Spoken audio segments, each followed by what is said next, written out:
society or this foundation, and if we do it, then what are we going to do? So basically, what we should be looking at is what people really need in this city, what is available, what is a gap, how can it be filled, if the policies needs to be changed or improved. I think these are the areas where we should be making some contributions. So I'm going to talk about we are planning to have in BIC a medical vertical. So what this medical vertical is, that it is on top of all the medical bodies. We are not any association of doctors or healthcare workers, but we are group of professionals and intellectuals from the civil society who will take up the burning issues of healthcare locally and try to look for the gaps and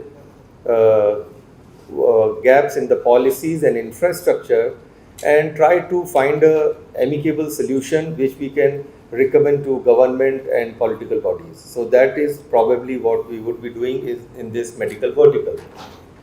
And as I said, we are not even a patient forum where we are going to find out faults in the healthcare sector. We are going to aggregate all the medical activities, all the medical infrastructure. We will aggregate all the information about the medical activities and medical facilities in Bhopal, so that at least there is some data, some register where everything is documented. Our aim should be, as we just discussed, wellness for life, and second should be a holistic approach. The approach towards health has to be holistic, because India is one country where so many different types of medicine are practiced, and but there is no scientific. We have not proved scientifically a lot of Indian systems of medicine, and that is why people don't believe on it, and mainly the West. And we all know that in preventive medicine and in chronic diseases, Indian medical system scores over allopathy. And this is where actually government also felt when there was this pandemic that they were lacking any information, any complete information about healthcare services in their state, in their city, in their country. So we would prepare those data, we will integrate them, and then we will probably give it to the appropriate authorities, and we will have ready reckoner registers with us for our references also. We are not a political body, but we will give input to all the political bodies, because we want that whenever they can support the right cause, they would be able to do it. Next.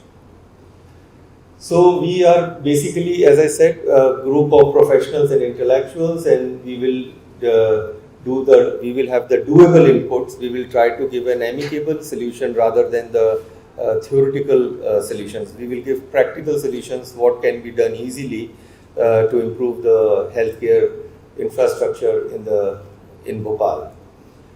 We can also be used as a think tank by the authorities once we have made our position in the society and among the political bodies and authorities, that they might use us as a think tank also. And we will, as there will be doctors also, or I would say at least 35-40% doctors would be invited for whenever we will have such a forum on a medical vertical. Then we will also know the best practices, what are the practices in various fields in the city. Next. So as Shashi has already said, we are not a club, we are not a pub, we are not a professional body, and we are not doing routine stuff. We are trying to really just find out the gaps and give an amicable solution. Yes, we are not for profit, and we are not here for self-promotion. We don't want to promote an individual. We want to promote the philosophy, the the knowledge, the intellect. It is not for self-service and not for networking, and obviously not for pubbing. Thank you. So how we can do that? Bhopal does not have any Ayurvedic spa. Like there are so many in the south. The infrastructure which government needs to plan in their master plan, that they should have places for health health sector or hospitals or these spas in and that is why we all see that in residential area a lot of nursing homes are there, and the main reason is that government never planned that for each locality there should be a place for healthcare, and then for a bigger locality there should be a bigger hospital plot. So all these recommendations we can actually give. This panel discussion. You all know that I was part of the NEET committee of MCI when we made all the rules, and with this next exam which is coming in, whatever we recommended, 95% of it would be implemented. Still 5% is remaining. We even recommended that you should only give grace marks for the reservation. For all the categories, you only give certain grace marks. You can give 10 grace marks to SCST, you can give 5 marks to Northeast, you can give 5 marks to the service doctor, so that there is no seat reservation. They will have to at least qualify to that level with a grace mark. It cannot be seat reservation. So that is the only thing which is remaining, and that will probably come when government is going to take some decision on reservations. Second, what Ajay was saying, where we are heading, dental college. Actually, before dental college, same thing happened to engineering colleges. That the problem in every nook and corner, there were so many engineers that all the salesmen were actually engineers. What happens is we don't, what I feel, whenever the policy is made, in the policy mainly they are bureaucrats, and the professionals which they take, they are mainly from the government bodies like Voluntary Institute or DGI. So they have no experience of public health things. Give you a very simple example. In England, in 1970s, there were mainly all the population was trained towards London. All the good medical colleges or hospitals were only in London. But slowly, every university hospital opened up in every I think area of England, and then this drainage stopped. And then what they did? English people, they merged 2 medical colleges into one, because they know that their numbers are going to go up tremendously. They don't need so many numbers, and we don't have such system here because we don't make policy like this. Now, what MP government has just started, the rotation into district hospitals. This is what we recommended in that when you do MBBS final exam, that exam should be centralized by the MCI. So that becomes the exit exam, that becomes your NEET PG exam. On basis of that, only you will be given admission. Now, every student would know that I am getting a PG or not. So, if they are getting a PG, you send them during the internship for 6 months into village. They will be more than happy. Why? They don't have to study for NEET exam, which they keep doing during the internship. अगर आप दूसरा देखें कि उनको 6 महीने सीखें, next to का exam दें और गांव भेज दीजिए, तो आपके गांव के डॉक्टर्स की प्रॉब्लम अपने आप सॉल्व हो जाएगी। दूसरा, जब ये लोग पीजी करते हैं, India is the only country in the world जहां पे आप एक ही कॉलेज से पीजी करते हो। Across the world you rotate into different hospitals, उससे आपको दूसरे डॉक्टर्स, दूसरे टीचर्स, दूसरी एक्सपोजर्स मिलते हैं। यहाँ पे आपको तो जो टीचर मिल गया बस आप उतना ही सीख सकते हो। तो रोटेशन मस्ट है, तो इसीलिए अभी एमपी गवर्नमेंट ने शुरू किया। This was discussed with them and they have implemented it that during the PG of 3 years they will rotate PG student at least 3 months into district hospital. तो district hospital में भी आपके doctors की कमी पूरी होगी। नाउ जब उसने 9 महीने का बिता दिए तो आप उसका बॉन्ड हटा दीजिए। ये जो बॉन्ड है 1 साल का, this is actually anti national activity. मैं इसको क्यों एंटी नेशनल कहता हूँ कि 100 लोगों का अगर हमारा क्लास होता है तो उसमें से जो 30-40 लोग होते हैं वो इतने इंटेलिजेंट होते हैं कि कि वो लोग आधे तो विदेश चले जाएंगे या बाकी के जो है बड़े बड़े डीएमएमसीएच करेंगे, तो आप उनका एक साल बर्बाद करेंगे उन लोगों का। बहुत सारे लोग एक साल के लिए पोस्टिंग लेके आता है गांव में, आईएएस के यूपीएससी के एग्जाम के उसके लिए, ये बिल्कुल गलत चीज है। Now but government has started understanding this when we have done lot of paper work and slowly ये बॉन्ड खत्म होना चाहिए। आपने एमडीएमएस करने के पहले ही कोई यूज कर लिया 9 महीने गांव, तो आपकी वो प्रॉब्लम भी सॉल्व हो गई। If you would, if anyone would know much more about the Bhumi Vikas Niyam of Madhya Pradesh, still in Madhya Bhopal or in Madhya Pradesh, I can say, if in a residential area you want to open a hospital where a land use is residential, you can open a school, hospital or a hotel, but with a permission from the beginning that you are going to make a hospital. Now, as soon as you say that now you are going to make a hospital, then they will have another rule, set of rules. So it says that if you want to make a hospital in a residential area, you need to have 2 hectares of land, 5 acres. That's the rule. So who will have 5 acres of land in a residential prime area? So rather than area, they can talk about FAR. They can say that you should have minimum so much of area for a hospital, or they should lay down norms that at least you should have these facilities, these services, and so many rooms. These are the criteria. So all these are lacking. On the other hand, there is a one big lacuna which is left, which is there for nursing home. Nothing is laid down. You can open up nursing home in any plot size. अब अपन numbers की बात पे आते हैं। एक क्या होता है, मेडिकल कॉलेज के 2 सेपरेट पार्ट्स हैं, एक पार्ट है कॉलेज, एक पार्ट है हॉस्पिटल। हॉस्पिटल चाहिए पब्लिक को, कॉलेज चाहिए आपको डॉक्टर बनाने को। अगर ये जो एक मतलब डिसीजन जब करते हैं लोग कि हर डिस्ट्रिक्ट हॉस्पिटल को मेडिकल कॉलेज बनाना, तो कहने को आसान है, लेकिन इन्होंने क्या डिफरेंशिएट नहीं किया कि हर डिस्ट्रिक्ट हॉस्पिटल को मेडिकल कॉलेज हॉस्पिटल बनाना, बस इतना करना। उनको मेडिकल कॉलेज नहीं बनाता। मेडिकल कॉलेज का जो पार्ट है that is useless for the public. वो जो आप ऑडिटोरियम बनाते हो, जो आप ग्राउंड्स बनाते हो, जो आप लेक्चर थिएटर्स बनाते हो, जो फार्मेकोलॉजी की लैब है, उससे पब्लिक को क्या फायदा है? उसको डॉक्टर बनाने के लिए चाहिए, वो आपके पास गांधी मेडिकल कॉलेज में है। जो हमारा बचपन का, जिसपे पूरा बचपन की था, वो चीजें कॉलेज में भूल जाते हैं। आप जब स्कूल में थे तो आपके क्या होते थे सेक्शंस, केजी 1 के सेक्शन, फर्स्ट के सेक्शन। हमारे मेडिकल कॉलेज में सेक्शंस क्यों नहीं होते? फर्स्ट ईयर का एबीसी, फर्स्ट ईयर एबीसी क्यों नहीं हो सकता? जब डॉक्टर सलीम होते चेयरमैन गवर्नर, तो मैंने उनसे ये पूछा था, साहब आप तो मुझको ये बता दो कि ये जो कॉन्सेप्ट है कि नंबर ऑफ सीट्स आप इतनी देते हो, इसका साइंटिफिक बेसिस क्या है?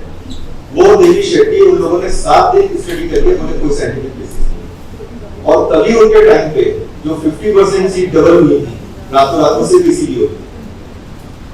जब आप एक लेक्चर देने जाते हो अब्रॉड, वहां पे 5000 लोग आपको सुनते हैं, तो एक टीचर 150 लोगों के बियॉन्ड क्या आवाज ही आएगी उसकी। ठीक है, लेक्चर हॉल की अगर लिमिटेशन है तो आप सेक्शंस बना दीजिए, नहीं तो आप virtual classes 2 parallel 2 lecture theatre में चला लीजिए। आज की डेट में नॉन क्लिनिकल सब्जेक्ट्स की अगर मैं बात करूं तो एक हफ्ते में 4 घंटे से ज्यादा कोई नहीं पढ़ाता होगा। बाकी टाइम क्या करते हैं? क्लिनिकल वाले कम से कम क्लिनिक्स तो चलाते हैं, अस्पताल तो काम करते हैं। क्या पैरेलल क्लास चलाओ? साइकिल स्टफ ही है, वो जो आप लेक्चर दे रहे हो, वो लेक्चर वहां पे आ रहा है, आपकी फोटो है। बच्चों की एक्टिविटी होती है ना, नहीं मैडम, मैं क्या कह रहा हूँ, सिर्फ वो टीचिंग है हमारी, क्लासरूम टीचिंग, सिर्फ वो आपकी जो है डुप्लीकेशन नहीं होना चाहिए। Gandhi medical college should be the medical college, जिसमें 4 सेक्शन चल रहे हैं, और यहाँ के जब पीजीज बनेंगे तो सारे जो 8 आपके डिस्ट्रिक्ट हॉस्पिटल है वो पीजी हॉस्पिटल यूनिवर्सिटी हॉस्पिटल बन गए। आपकी number of seat double triple 4 times. Number of student होता है वो टीचिंग मटेरियल पे देते हैं। अगर आपके पास टीचिंग मटेरियल डिस्ट्रिक्ट का ऐड हो गया ना, सारे डिस्ट्रिक्ट का 8 डिस्ट्रिक्ट का टीचिंग मटेरियल ऐड हो गया। नहीं, ये सिर्फ स्टेट लेवल पे होता है कि हेल्थ डिपार्टमेंट को 2 में डिवाइड कर दिया जाता है। बाकी बताइए केंद्र में क्या है? Medical education. ये सब बकवास है मैडम, ये सब पुराने जमाने का है। We need to do lateral thinking, out of box thinking.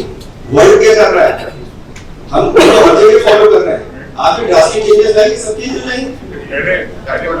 पहले एक ही हेल्प था, मेडिकल एजुकेशन अलग है, क्या है अपने medical Actually, dean should be the in charge of health of the whole division.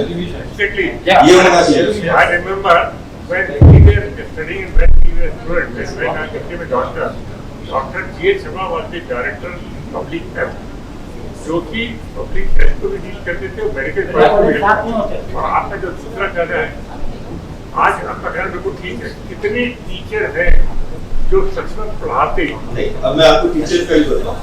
जब हम लोग MCI नहीं सर, मैं ये आपको यही बता रहा हूँ। और ये बेटा आप जो कह रहे हो ना, इसका भी आंसर दिया हुआ है। MCI इसको लेके आ रही है आइए तो हमारे यहाँ क्यों नहीं होते विजिटिंग टीचर? अच्छा, अब अभी अपन बात कर रहे थे नॉन क्लिनिकल, अब अपन बात करते हैं क्लिनिकल। हम क्लिनिकल में कितने लेक्चर्स लेते हैं? अपन लेक्चर तो 4 ही लेते हैं और 4 से पोस्ट ग्रेजुएट क्लिनिक करते हैं। अगर हम इन चीज के लिए तैयार हैं, अगर आप 8 घंटे जाने को तैयार हो एक हफ्ते में, तो why you should not be a postgraduate teacher? Yes. Why they are wasting a human resource? You are a national human resource. कोई जरूरत नहीं है, Waste कर रहे हैं। don't need at all. I do agree. But only thing is कि आपके well होने से करने के लिए, तो आप जैसा कह रहे हो, डिपार्टमेंट ऑफ मेडिसिन में जैसे इसी जमाने में 4 लेक्चर हुआ था, आज 17 लेक्चर डिपार्टमेंट मेडिसिन में। एक डिपार्टमेंट के 17 लेक्चर है। आपके मेडिसिन डिपार्टमेंट की जैसे चलते फाइनल ईयर की क्लास चल रही है, आप 4 सेक्शन क्यों नहीं बनाते? 4 लेक्चर एक एक करके यही तो मैं कह रहा हूँ। क्यों नहीं आप 50-50 ट्रांसपोर्ट के सेक्शन देते हो? दैट टाइम क्यों सब टीचर को इन्वॉल्व नहीं करते हो? 2 दिन पढ़ाने के बाद में बाकी 5 दिन वो नहीं करते, बाकी राउंड लेता रहता है, बाकी घर को बड़ी क्लास पूरे पढ़ाएगा। तो आप पढ़ाने के लिए उनको जबरदस्ती आप उनको बोलिए कि आपको पढ़ाना है। इसलिए है कि अगर आप उनको नहीं फोर्स करोगे पढ़ाने के लिए, नहीं पढ़ाएगा। और अजय ने जो पॉइंट बोला था कि एक टाइम पे इतने ज्यादा नंबर्स हो जाएंगे, आप उसको कंट्रोल कर सकते हो, क्योंकि आपने आज 4 सेक्शन रखे, क्योंकि आज आपकी नीड है। कल आप उस 4 सेक्शन को 2 सेक्शन में कन्वर्ट कर सकते हो, कम कर सकते हो। पर आपको क्या नहीं कम करना पड़ेगा? इंफ्रास्ट्रक्चर जो आपने वेस्ट कर दिया कॉलेज बनाने के डिस्ट्रिक्ट लेवल पे, जो आपने 1000 करोड़ रुपए बर्बाद कर दिए। क्या होता है, this is most important part कि आपको टीचर को डेवलप करना है, उसको स्टिमुलेट करना पढ़ाने के लिए, ताकि उसके अंदर से भी ज्यादा को पढ़ाने की इच्छा रहे। आज आपने कितने बताइए कि नहीं किसको पढ़ाना इसे सच्ची चीज है। चीज बोलूंगा कि आज की डेट में आदमी को पैसा भी चाहिए, उसको जॉब सेटिस्फेक्शन भी चाहिए, वो एकेडमिक्स भी करना चाहता है और वो गरीबों की भी सेवा करना चाहता है। उसको 4 चीज चाहिए। There is not a single job of government जो इन 4 को एक साथ फुलफिल करता है। नहीं करता। तो अगर आप उसको फ्री छोड़ दोगे, बोलोगे कि तुम सिर्फ पढ़ाने के लिए मेडिकल कॉलेज में आओगे गवर्नमेंट के, बाकी टाइम तुम पैसा बाहर कमाओ, तो सब लोग, क्योंकि बाकी 6 घंटे में बाहर पैसे कमाऊंगा। ये मॉडल इतना सिंपल है सर, जिसको ये नहीं करना चाहते उसका कारण सिर्फ एक है। I do agree. क्या है अपने बिल्कुल होता क्या ये तो बैठे सर BMHRC में तो हमने अप्लाई किया ना, तो हमने देखा कि वहाँ पे सब लोग टिके रहे। जिस दिन वो मॉडल हटाया सब चले गए। मैं एक बात और बोलता हूँ, आज की तारीख में जो मैंने देखा, जो मैं भी अभी भी पढ़ाता हूँ, कि लड़के इंटेलिजेंट हैं, परंतु उन्हें विश भी है पढ़ने की, विल भी है, पर पढ़ाने वाला चाहिए नहीं। उनको स्टूडेंट पढ़ाओ तो आप देखता हूँ, मेरे पास मैं डिनर देता हूँ, मेरे पास लड़के पता है कहीं भी और जाते हैं, दूसरी जगह में जाइए। अब मेडिकल कॉलेज भोपाल में एक ऐसा नहीं कि पढ़ाने वाले टीचर नहीं तो नहीं जाते, उनके स्टूडेंट जाते हैं, परंतु आपको एक वो स्टूडेंट तो दो, जो तो पढ़ाओ तो आगे तो बढ़ाओ, ये परंतु आप उनको रिस्ट्रिक्ट करके रखे हो। दूसरा एक चीज मैं कहता हूँ कि प्रेजेंट सर्कमस्टांसिस में चाहे कोई भी प्रोसीजर या कोई भी मेथडोलॉजी, जैसे भी डॉक्टर गोविंदगढ़ कर एक NAPH हो गया, एक ये हो गया, आप 25 विंडो खोल के रखिए डॉक्टर के लिए, तो डॉक्टर तो आधा तो टेंशन में खत्म हो जाता। बिल्कुल पहला काम अगर करना है सरकार, तो you should make doctor free from the tension. वो अपने एमएलए की खिड़की पर जाके अपने अस्पताल को रेफर करे या मरीज को रेफर करे। बिल्कुल आपको समझ नहीं थे। बिल्कुल। दूसरा Ajay, you will agree to me after some time, वैसे तुम्हें इनसाइट मालूम है अंदर क्या क्या चल रहा है। धीरे धीरे सरकार जो है पूरा प्राइवेटाइजेशन की तरफ जा रही है। एक तरफ इंश्योरेंस करेगी, यूनिवर्सल हेल्थ केयर लाएगी, पूरी पॉपुलेशन को इंश्योर कर देगी, और इसको या तो सरकार खुद अभी जैसे चला रही है गलत, या फिर उसको किसी प्राइवेट इंश्योरेंस कंपनी को या किसी को दे देगी, तो आपकी पूरी पॉपुलेशन इंश्योर हो जाएगी। और उसके बाद धीरे धीरे they are going to privatize each and every hospital and medical college. ये मैं आपको बता दे रहा हूं, अगर ये सरकार 10 साल और रही, you will see this change, because वो लोग फिर देखिए, गवर्नमेंट से आप सर्विस की आशा कर ही नहीं सकते। तो government is not there to do the service industry, they are only there to do supervision and policy. तो इनको हाथ झाड़ लेना चाहिए सारे हॉस्पिटल से, और ये सब प्राइवेटाइज कर देना चाहिए। देखिए, पूरी पैथोलॉजी प्राइवेटाइज हो गई स्टेट की, पूरी रेडियोलॉजी प्राइवेटाइज हो गई, अभी सारे न्यूरो ये आपके ट्रॉमा सेंटर्स हर डिस्ट्रिक्ट हॉस्पिटल का प्राइवेटाइज होने वाला है, कार्डियक सेंटर्स होने वाले हैं, उसके बाद सुपर स्पेशलिटी विंग होने वाला है। पेशेंट डिलीवरी तो ठीक है, लेकिन टीचिंग में I should not comment for the private colleges. I have seen both colleges. जो क्वालिटी ऑफ टीचर गवर्नमेंट में है, I think it is far better than the private. क्योंकि क्या होता है, छोटे छोटे क्लिनिक से ले आते हैं जो खोलते हैं ना मोहल्ले वगैरह में, और असिस्टेंट प्रोफेसर बन गए। जब उनसे कहते हैं कि आप बच्चे को ये पढ़ाई के, तो हम तो वो मटीरियल नहीं देंगे, तो फिर कैसे होगा? तो यस, जब आप एक प्राइवेट मेडिकल कॉलेज को, अगर अजय तुमको 2 डिस्ट्रिक्ट हॉस्पिटल अटैच कर दिए जाएं, तो तुम्हारे पास क्लिनिकल मटेरियल की कमी रहेगी कभी? नहीं, not the material, clinical material होगा, टीचर टीचिंग मटेरियल। अगर आप टीचर को फुल टाइम टीचर बनाओगे नॉन प्रैक्टिसिंग, तो नहीं मिलेगा। यही तो मैं कह रहा हूँ।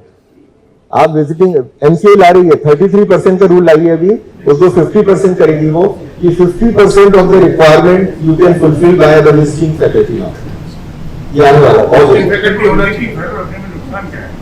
सर कोई नहीं है, ये तो जबरदस्ती का रूल है। इवन इन बॉम्बे यूनिवर्सिटी में तो क्या यूनिवर्सिटी के टीचर एम्प्लॉय होते हैं, वो ऐसा नहीं है कुछ फायदा। बॉम्बे हॉस्पिटल में काम करने वाला जो निकलना है टीचर बॉम्बे यूनिवर्सिटी, वो पढ़ाने जाता है, टीचिंग के यही तो मैं कह रहा हूं sir, we are basically human resources. जो है गवर्नमेंट में पॉलिटिक्स के अंदर आना चाहिए कि हमें करना है। They are playing with the other, वो इसलिए है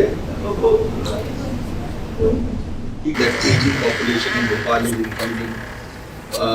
Here we have mainly people from service class, students and retired people, rather than business people. So the health services which should be available should be able to cater to them, the economic wise also and specialty wise also. So what we need is more of geriatric services also, which is lacking in Bhopal. Neuro rehab, because as they age, a lot of neurological problems set in, Parkinson's or paralysis or any things are there. You would be amazed that in whole of Bhopal, the so-called home care companies which have started, but they are totally non-professional. If you go to metros, the big hospitals, Fortis, Max, Medanta, everyone has got now a vertical of home care. So there, it's a very professionally done. So you will have specialists taking care at home, specialist nurses, specialist attendant. Because if there is a person of Parkinson's, a normal attendant or a nurse cannot cater, because there is rigidity. So they can't just lift them fast. They will have to really do very slowly with them. So all these things, I think, should now be available with us also. One more thing which is not available is this high-ended old people's home. Now this old people's home can not only be for normal old people, but also when some problems, medical problems are also there with them, either neuro or cardiac or something. So that was one more. Hospice, we don't have hospice. We are going to have Indian medical system also, at least the OPDs in our hospital. So once the diagnosis has been made by allopathic test, we know the diagnosis, we know the stage, we have figures with us. Then for certain diseases where we know that allopathy is just treating, it's not curing, then we can discuss with the patient that whether you would like to seek an alternative medicine approach also. Then they can be treated by the Indian medical system, but they will be followed up and getting tested by allopathic diagnostics. So that over a period of time we will have a lot of documents that how yoga works on blood pressure, how on the arthritis, a lot of Ayurvedic products would work. So this was one of the ideas which I thought. Then we have started using a term healthcare industry. Hospitals are no more charitable, they are industry, they are commercial now. But then why don't they get subsidy as per industry? The only subsidy which in Madhya Pradesh is given for a super specialty hospital which is more than 100 beds, so it can be 300 beds, which means it's a 300 crore project, you get maximum 5 crore rupees as one-time subsidy. But at the same time, for the industry, you will get 40% subsidy over a period of 4 years. So there are no good promotional policies for people to put up healthcare. And then it becomes very expensive, and therefore healthcare also becomes expensive. Because if you give a subsidy and then government can always say that no, you need to have 5% or 10% of the beds compulsorily for Ayushman at Ayushman rate. So then even if a person doesn't have an Ayushman, at least at those cheap rates, he will get a treatment. So I think such policies we should promote, we should advise them, and let's see if things happen. PPP model, in Bhopal there are very few PPP models which have come up, but in health they have just started, mainly for diagnostics, like CT scans, MRIs, they are being put in all districts on a PPP model.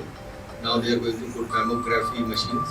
So hospitals should also be probably given on a PPP model, because one of the major expenditure on hospital is the land and building.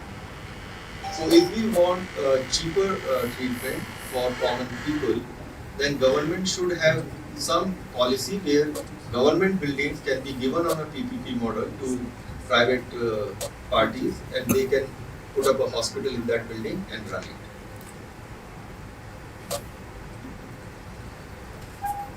And as I said, because we are city mainly of service class, retired people and students, therefore we need a slightly different financial model for our healthcare system.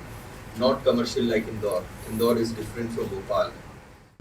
This scheme was started in 2018 to cover 10 crores of families, which means around 40 crore population, and they were given a cover of 5 lakh rupees per family per year. Now this is not a Medicare, first of all. We have to understand what is different. इसमें हर activity का एक price fix है, ना आप उससे ज्यादा ले सकते हो ना कम ले सकते हो। दूसरी सारी एक्टिविटीज नहीं है। आपको मलेरिया हो गया या कुछ भी हो गया तो ऐसा नहीं है कि मलेरिया के लिए चीज है। एंडोस्कोप ओपीडीज नहीं है, ओपीडी के इन्वेस्टिगेशंस नहीं है, तो लिमिटेशंस इसमें बहुत सारी है, which we are going to discuss today. Next, हाँ इसमें एक चीज जरूर थी कि इसमें 60% फंडिंग सेंटर की है, 40% स्टेट की है, लेकिन सेंटर ने फ्री हैंड दिया था हर स्टेट गवर्नमेंट को कि वो जैसे भी चलाना चाहे, वो खुद चलाना चाहे, वो टोटल इंश्योरेंस कंपनी में देना चाहती है, वो ट्रस्ट फॉर्म करके करना चाहती है, जैसे चाहे चलाए। 1 and 2 up to 15% rates they can increase or decrease, it is up to the state। 15% rate का मार्जिन हर स्टेट को दिया है, तो जो प्रोग्रेसिव स्टेट्स हैं वो ज्यादा कर देते हैं, जो नहीं है वो नहीं कम करते हैं। उसमें एक टारगेट ग्रुप था and it was basically based on socio economic caste census of 2011। तो अगर आप 2011 में लो सोशियो इकोनॉमिक ग्रुप में हो तभी आप आयुष्मान में आ सकते हो, नहीं तो नहीं। और ये सब जो है इनमें से आप कोई भी हो तो वो एक्सक्लूजन क्राइटेरिया है। यदि आपके पास गाड़ी है, टैक्स भर रहे हो, 10,000 रुपए से ज्यादा है, गवर्नमेंट एम्प्लॉय है, रिटायर्ड हो आप, तो ये 5 एकड़ से ज्यादा जमीन है तो you are excluded. Next, rate जो है इनके फिक्स्ड है, पैकेजेस हैं मेनली। इसमें मेडिकल जैसे सीजीएचएस में मेडिकल में होता है कि बेड के चार्जेस फिक्स्ड है, कंसल्टेंट के फिक्स्ड है, और दवाइयाँ एज पर एक्चुअल्स, ऐसा कुछ नहीं है। यहाँ पे everything is included, diagnostic, treatment, doctor, bed, everything is included. Packages में सब चीजें कवर नहीं होती हैं। There are only 1641 packages. Many of the packages are reserved only for government hospitals and packages rates are very low, mainly for general surgical specialities and medical management. अच्छी चीज ये है कि टेक्नोलॉजी बहुत अच्छी अप्लाई की हुई है इन लोगों ने। Everything is done online, everything approvals भी ऑनलाइन आते हैं और पेपर्स भी अपलोड ऑनलाइन होते हैं और पैसे भी ऑनलाइन आते हैं, आपको लेने नहीं जाना पड़ता। पेशेंट का जो ट्रीटमेंट होता है उसके कई पार्ट्स हैं। सबसे पहले वो अंगूठा लगा के अप्रूवल आता है एडमिशन के लिए, फिर जो आप उसका ट्रीटमेंट या प्रोसीजर करने वाले हो आप उसका अप्रूवल लेते हो, उसके बाद जब आप डिस्चार्ज करते हो तो उसका अप्रूवल होता है। और इस बीच में papers regularly, reports and daily reports are to be uploaded routinely, हर एक 2-2 दिन के गैप में। डिस्चार्ज होने के बाद आप बिल जो है ऑनलाइन सबमिट कर देते हो। जब बिल ऑनलाइन सबमिट हो गया उसके बाद वो वहां पे एक रिव्यू प्रोसेस है जो वी विल डिस्कस कि उस रिव्यू प्रोसेस कितनी लंबी है और उसमें कहां पे कितनी कमियां हैं। तो अब अपन शॉर्टफॉल्स 2 तरह के हैं, एक तो इनहेरेंट इन द पॉलिसी और एक है shortfalls because of the implementation. तो इनहेरेंट में जो पॉइंट्स है मेनली जो मुझे दिखे कि पैकेज रेट्स बहुत कम है, सोशो इकोनॉमिक कास्ट सेंसस 2011 का है। अब उसके बाद कितने लोग हैं जो अमीर हो गए हैं इनमें से, वो भी आज उसमें है क्योंकि इसमें लोग बहुत हैं। और अगर आप आयुष्मान की साइट पे जाओगे, लेसन्स लर्न जो सरकारी है, तो उसमें fraud is a very major thing जो वो खुद एक्सेप्ट करते हैं। अच्छा, इसमें आप मरीज पैकेज है, अब वही पेशेंट में आप लैब कूली कर रहे हो और उसी पेशेंट को मालूम पड़ा कि डायबिटीज भी है, कार्डियक फेलियर भी है, पेसमेकर भी लगा हुआ है, रेट से मिलेगा आपको, रेट से मिलेगा, भले वो 2 दिन रुके, 6 दिन रुके, 7 या 10 दिन का पैकेज है, आपको एक ही। दिस इज एब्सर्ड थिंग्स जो वो करते हैं। तो ये लोग कोमॉर्बिडिटीज को टेक केयर नहीं कंसीडर करते हैं। मल्टीपल मोडालिटीज करना कई बार डिफिकल्ट हो जाता है। अगर किसी पेशेंट में 2 प्रोसीजर होने हैं मेडिकल, पहले आप उनको, जैसे कोलिंजाइटिस में jaundice with gallstones and CBD stone आया, तो वो आपको सिर्फ 2 चीजें देने वाले हैं, लैबकोली और ईआरसीपी फिक्स। जबकि उसे 5 दिन तो आपको वो करना पड़ेगा मेडिकली मैनेज, जिसके लिए वो कुछ नहीं आपको देने वाले। ओपीडी है ही नहीं, इन्वेस्टिगेशंस नहीं है। अब एंजियोग्राफी के पैसे नहीं देते जब तक एंजियोग्राफी में मालूम ही नहीं पड़ेगा कि उसको कोई प्रॉब्लम है। बोलते हैं हम स्टेंट के पैसे देंगे, बाईपास के देंगे, पर एंजियोग्राफी के नहीं देंगे, एंडोस्कोपी के नहीं देंगे, पर हाँ अगर कैंसर है इसोफेगस का तो स्टेंट के दे देंगे। तो ये बेसिक फैल्सीज है। और मालूम पड़ा एंजियोग्राफी करने में उसके 10,000 रुपए 8,000 रुपए खर्च हो गए, गरीब के लिए वही बहुत है, इतने में तो वो पॉलिसी ले लेता। एक जो बात हो रही थी, कुछ बेनिफिट मिलना चाहिए जो लोग आयुष्मान योजना से कर रहे हैं, तो या तो उनको चीपर रेट्स पे डिवाइसेस मिले, और या फिर हम तो कहते हैं कि वो जो जितना भी आप काम कर रहे हो आयुष्मान का, that amount should become tax free. क्योंकि ये अज्यूम करके कर रहे हो this is charity, so this should not be included into the income. आपने जितना भी ये किया वो आपकी इनकम, इसमें इनकम में, रेवेन्यू में नहीं जुड़ना चाहिए।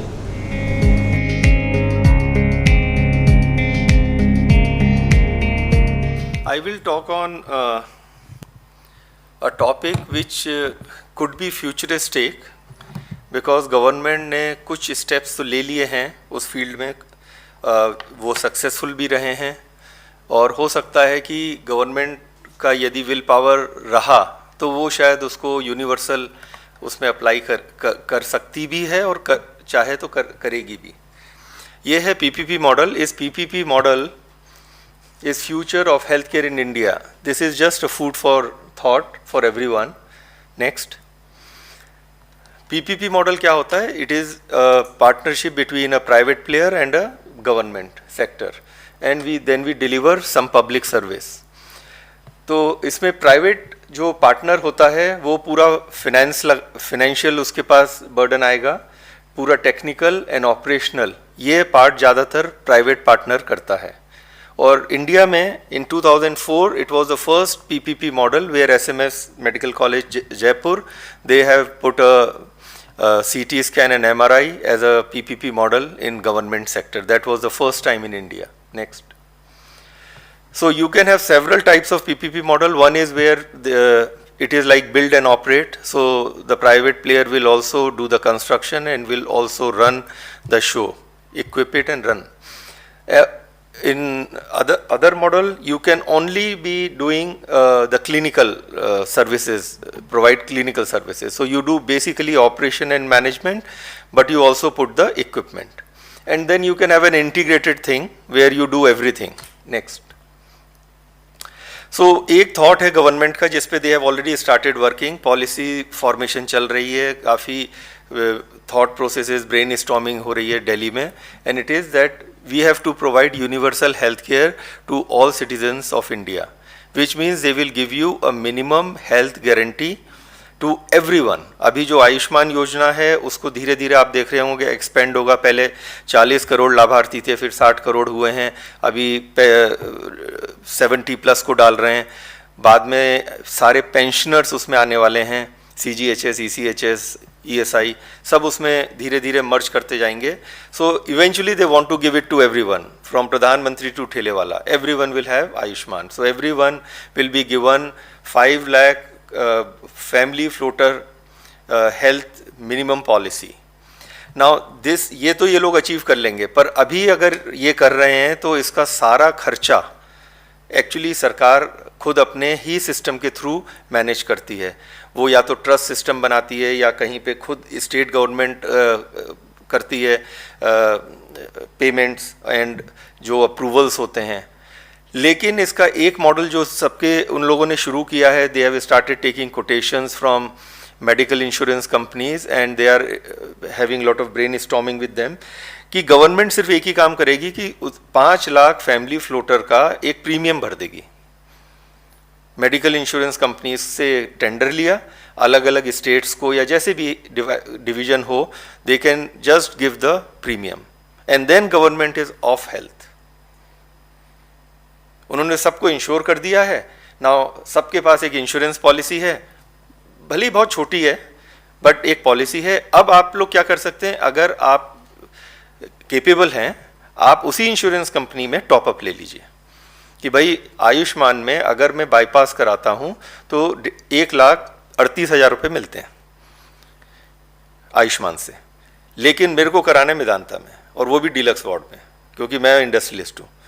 तो मैं वहाँ जाके कराऊंगा, वहाँ पे 5 लाख रुपए का बिल आएगा, 1,38,000 हमारी आयुष्मान पॉलिसी से आएगा, बाकी का मेरे टॉपअप पॉलिसी से आएगा या मैं जेब से भरूंगा. So this is what happens across the world also.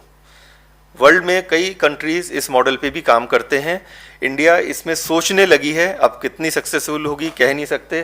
तो एक तरीके से गवर्नमेंट सिर्फ प्रीमियम देगी, सब सिटीजन्स को इंश्योर करेगी, और हम जैसे अपन लोग अभी मेडिकल इंश्योरेंस से इलाज कराते हैं उसी तरीके से अपन इलाज कराते रहेंगे. Now if this is happening, तो जो गवर्नमेंट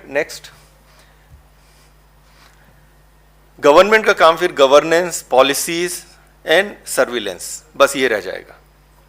और बाकी जो कुछ इंश्योरेंस कंपनी का तो काम ही है, वो तो यही कर रही हैं, अभी भी इलाज करते हैं तो वो ऑडिट करती हैं, उनको अच्छे से इंस्पेक्ट करते हैं बिल्स को, और कोशिश करते हैं कि कितने कम से कम में काम हो जाए. तो वो काम ऑलरेडी कर ही रही हैं इंश्योरेंस कंपनीज. नेक्स्ट.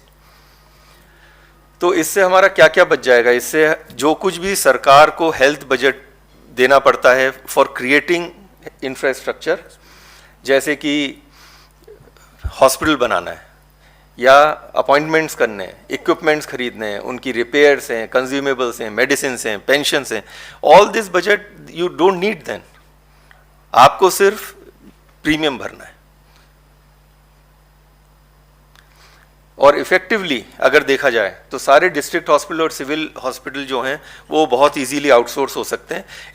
इसमें 4 तरह की सर्विसेज होती हैं हेल्थ में: primary health care, secondary, tertiary and teaching and research.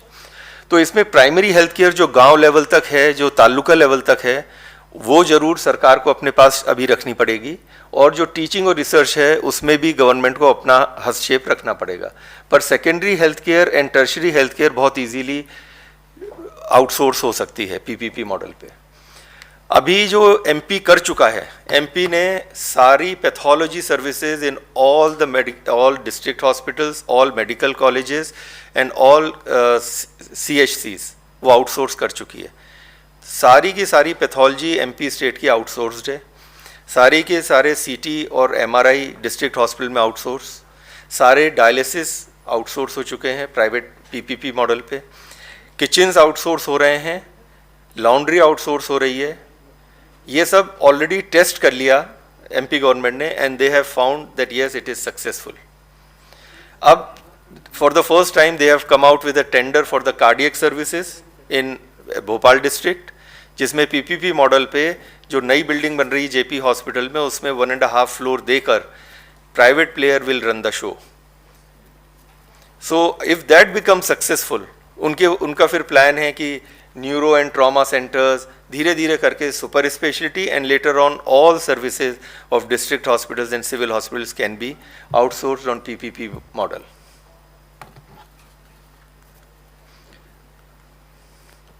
And we all know कि हेल्थ, अभी जितना भी सरकार का सेटअप है हेल्थ का, वो सिर्फ 20% लोगों को प्रोवाइड कर पा रहा है हेल्थ, बाकी 80% ऑलरेडी प्राइवेट ही प्रोवाइड कर रहा है health care.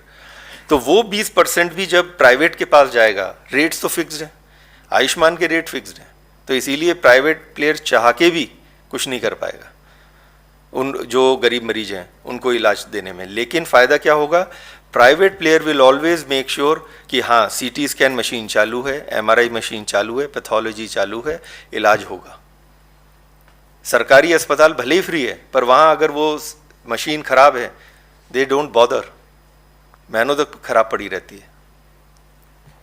So this is a food for thought कि हो सकता है in future by 2047 lot of healthcare in India will go on a PPP model, and that it will improve definitely the quality of healthcare services.